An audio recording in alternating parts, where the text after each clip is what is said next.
Radioactive, information, action. Bonjour. Bon, il est beau, il est beau, il est saillant. C'est pas la première fois qu'on le voit ici en émission. Il était en fond. Maintenant, il passe sur le devant de la scène. C'est Thomas. Ouais, Thomas Belin. c'est la classe maintenant. Je suis devant. Bienvenue à toi, Thomas. Alors, qui es-tu, Thomas? Tu vas nous parler de tout ça. On sait que tu es le chargé de com de la mission locale, mais je pense que je pourrais mieux laisser Mallory parler de tout ça. C'est ce que je suis en train de dire, t'es en train de voler mes questions là. Non, je vois pas des Entre questions. me couper la parole et voler les questions, ça t'es va. fort hein. Tout de suite. Bon du coup, est-ce que tu veux bien te présenter et nous parler de ton poste s'il te plaît Thomas? Alors, je m'appelle Thomas Belin. Je suis chargé de communication du coup à la mission locale Agenais, Albret, Confluent. Voilà, c'est un peu mon poste. Donc, chargé de communication, je m'occupe de tout ce qui va être communication, avant tout communication externe, puis aussi communication interne au sein de la structure. Ok, est-ce que tu peux nous parler de ton parcours, études, expérience professionnelle Ok, vous avez le temps? Ah, un peu. Alors, le parcours. Bon, j'ai une scolarité classique au niveau de l'école. J'étais à Avignon. J'ai eu un bac ES option maths. C'est important. En fait, en études supérieures, j'ai fait un DUG. À l'époque, ce n'était pas les licences, c'était sur 2 ans. J'ai eu un DUG en AES, Administration économique et sociale, parce que j'avais déjà comme objectif de rentrer dans un magistère qui s'appelait Magistère Média et Formation économique, qui était à Aix-en-Provence. En fait, le magistère, c'était des cours, une vingtaine de personnes en cours en termes de communication et journalisme, et en parallèle aussi à l'université d'économie de Aix-en-Provence. En fait, c'était un double cursus parce que j'ai un master 2 en journalisme et communication et un master en économie des entreprises notamment. La dernière année, j'avais aussi une passerelle, j'ai fait sciences politiques. Il y a eu un IEP à Aix-en-Provence et il y avait la possibilité d'aller sur le Master 2 en communication politique. Donc j'ai fait le Master 2 communication politique, mais je ne l'ai pas eu. Parce que j'avais la meilleure moyenne de la classe pourtant, mais j'ai fait, vous savez, on doit faire un, comment ça s'appelle, j'ai perdu le nom, un mémoire de fin d'études. J'ai fait petite histoire politique du hip-hop. Bon, c'était un peu casse-gueule, hein. Ils ont pas trop kiffé, quoi. J'ai parlé de Joe Star, etc. C'était pas super. Trop avant-gardiste, peut-être. C'est ça, l'idée était bonne, Visionnaire. mais peut-être pas. Visionnaire, et bon, c'est pas bon, quoi. Donc voilà, quoi. Non, après, voilà, au niveau des études, ce que je voulais faire, c'était journaliste. C'est vrai que j'ai pas précisé, mais depuis que j'étais tout petit, je voulais être journaliste. Depuis que j'avais au moins 6 ans, et notamment journaliste sportif, c'est ce qui m'intéressait le plus. Ce que j'ai fait, en fait, parce qu'en parallèle de mes études supérieures, j'étais déjà journaliste. En fait, le week-end, je faisais les sports. Je faisais le foot, le rugby, etc., des résumés de matchs.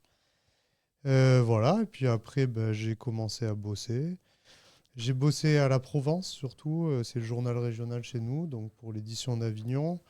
J'ai bossé à Paris. J'ai bossé pour un magazine qui s'appelle Sport Stratégie. C'est un magazine qui, en fait, c'est toute l'économie du sport.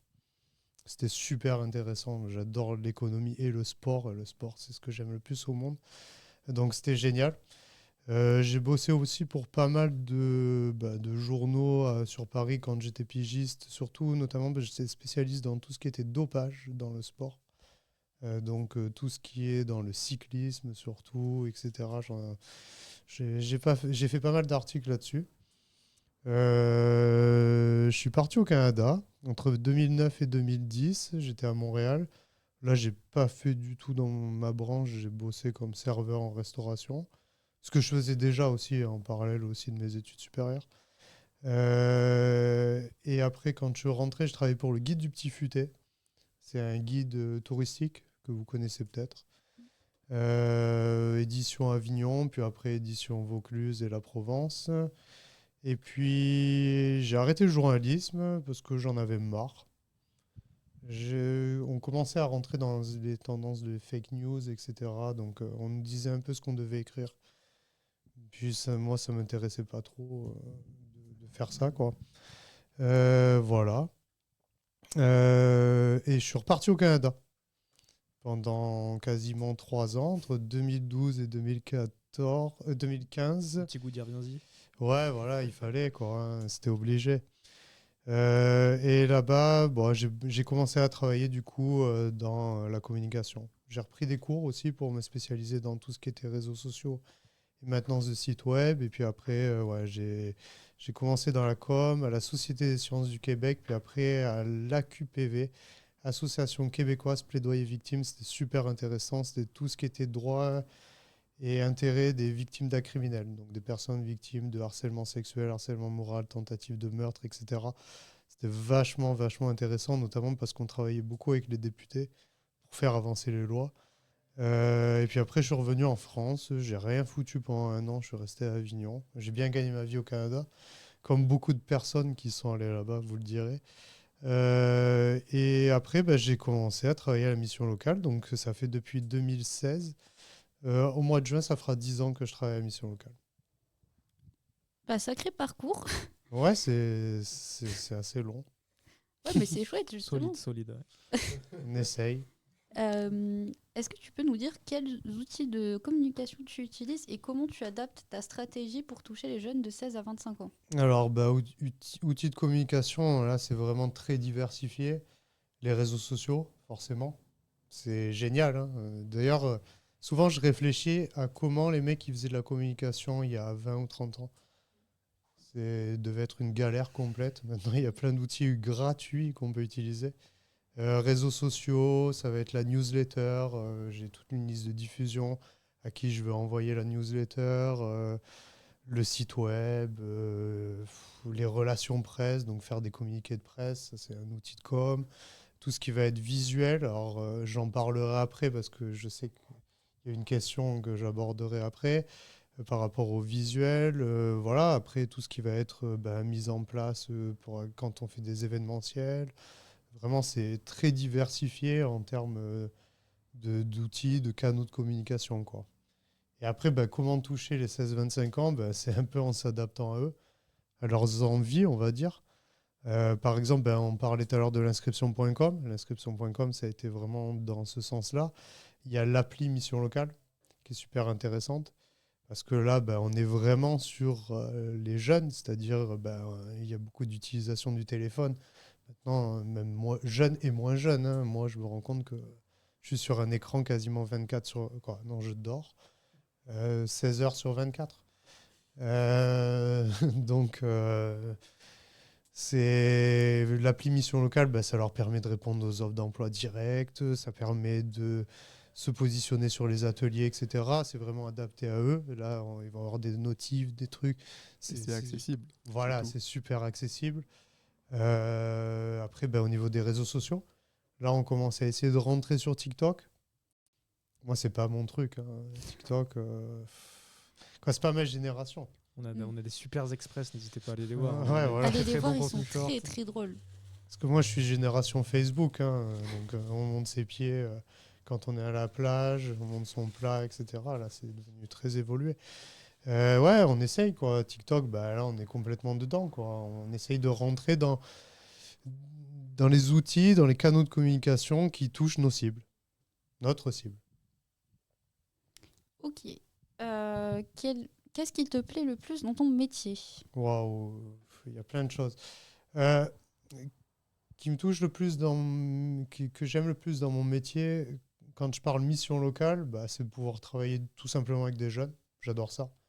Que ce soit par exemple avec vous, la web radio, avec les jeunes qui sont... C'est fini de nous complimenter comme ça. ouais, Attends. mais ça fait plaisir. C'est plus En la plus, tempête qui va y avoir, ça va être la neige. Vous m'avez invité. Là, je peux faire la guest star l'après-midi. Là. Je suis obligé de vous remercier d'entrée, quoi. C'est sûr. Non, après aussi de monter des projets, par exemple, avec des jeunes. Moi, ce que j'aime avant tout, c'est transmettre les choses. Ma vie est vraiment basée sur ça. Donc, pourquoi pas transmettre son expérience à des jeunes. Donc, c'est ce qu'on fait ici à la mission locale. Ce qui est super bien, c'est que aussi on monte des projets. On a par exemple le conseil consultatif jeune, où au fur et à mesure, on arrive à monter des projets. C'est intéressant. Ça fait avancer les choses, etc. Et ça fait avancer aussi leur expérience à eux. Donc ça, je trouve ça super intéressant. Après, dans mon métier, il y a vraiment aussi pas mal de choses que j'aime bien, quoi.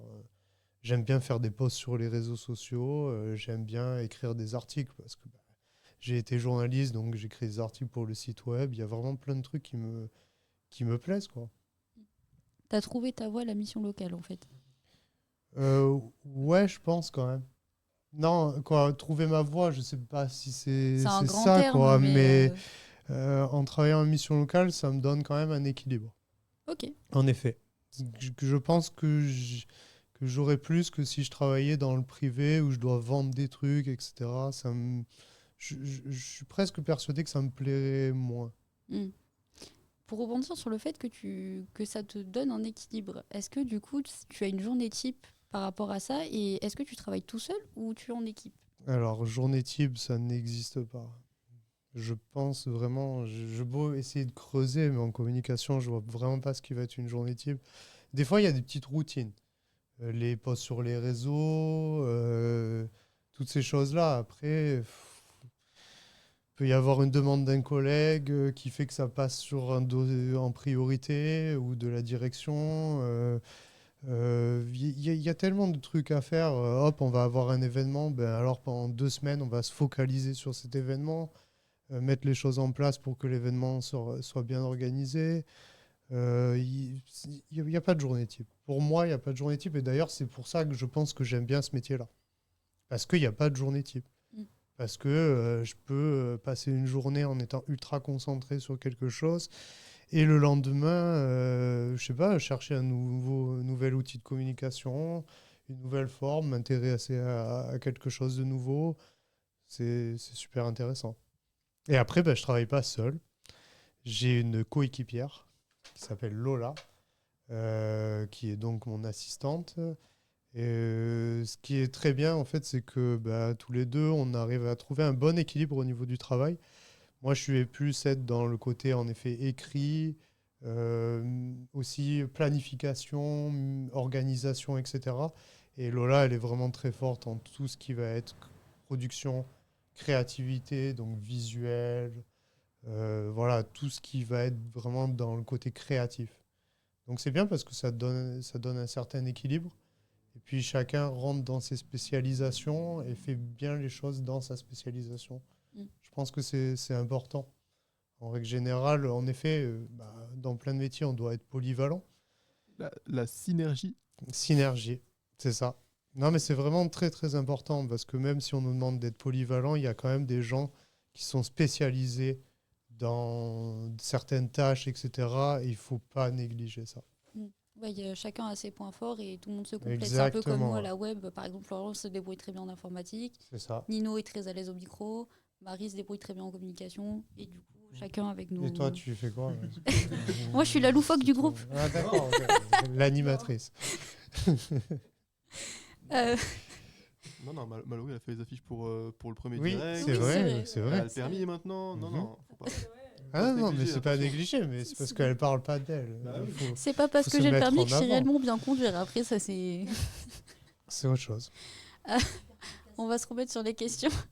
Et aussi, elle a fait un super podcast qui arrive juste après. Mm. Faut pas Ah trop oui, le dire. vous allez le voir sur podcast, vous avez intérêt à l'apprécier, parce que j'ai mis beaucoup de temps et beaucoup de cœur dessus. Bref, comment procèdes-tu pour l'organisation d'événements avec des partenaires? Alors, j'aimerais bien qu'on me explique mieux la question, en fait.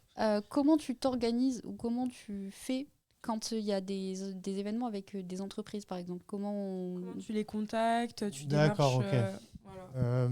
Si c'est nous qui organisons l'événement, Oui. on part du principe que c'est ça. nous. Bah là, déjà, bon, il y a toute la mise en place au niveau de la communication par rapport à l'événementiel. Donc, faire les affiches, envoyer des invitations, etc. Après, avec les partenaires, en fait, c'est tout simplement en les contactant directement, en leur disant que on serait intéressé qu'ils soient là. On va forcément leur expliquer un peu le pourquoi du comment de cet événement. Et puis après, en avant Guingamp, quoi. Je veux dire, S'il est prêt à participer, eh ben, on met tout en place pour qu'il se sente maximum à l'aise pendant l'événement et que il soit satisfait. Ok. Et pour finir, quel conseil donnerais-tu à un jeune qui voudrait exercer le même métier que toi? Alors, quel conseil je vais lui donner? Surtout d'être curieux. Je pense qu'avant tout, il faut développer sa curiosité. Bon, après, ça ne vaut pas que pour les métiers de communication. Je pense que c'est dans chaque métier, en fait. C'est important d'être curieux, de chercher, etc., de se cultiver. C'est très important. Qu'est-ce qui serait aussi important? C'est d'être créatif quand même, d'avoir cette part de créativité. Maintenant, on a des outils qui peuvent nous aider, comme ChatGPT, ou ces choses-là. Mais bon, il faut quand même garder sa part de créativité, son... Identité. Ouais, voilà, son identité, c'est vraiment important. D'ailleurs, c'est intéressant comme mot, parce que on est rentré quand même dans un monde où je trouve que beaucoup de gens veulent tous se ressembler, souvent. Et que cultiver sa propre identité, mettre en avant sa propre personnalité, c'est quand même aussi important. Et voilà, quoi. Donc, dans le métier, c'est aussi important. En effet, parce qu'on voit des gens qui sont complètement différents, qui vont travailler dans la communication, ou comme chargé de com, qui vont être totalement différents. Des gens qui préfèrent rester plus en arrière, on va dire, qui vont plus superviser les choses, d'autres personnes qui sont beaucoup plus volubiles, qui veulent se mettre beaucoup en avant, etc. Voilà, donc, c'est important de garder son authenticité. Voilà, c'est ça, c'est le mot que je cherchais. Du coup, merci beaucoup d'avoir répondu à nos questions De et rien. d'être venu aujourd'hui. Ça me fait plaisir. Merci beaucoup Thomas. Très bonne intervention. Je reviens juste sur le fait par rapport à l'authenticité dans le monde artistique, même en général. Du coup, c'est intéressant parce que le podcast de Mallory en parle un petit peu quelque part. Donc voilà. Ah non, c'est mon son dans le casque qui a coupé, ça c'est. Oui, on t'entend, t'en fais pas. C'est bon, ouais, c'est bon. Non, c'est de mon côté, ça, c'est un peu compliqué. Il est 17, on va devoir un petit peu enchaîner. Merci encore Thomas pour ton intervention. Radioactive, le savoir c'est le pouvoir.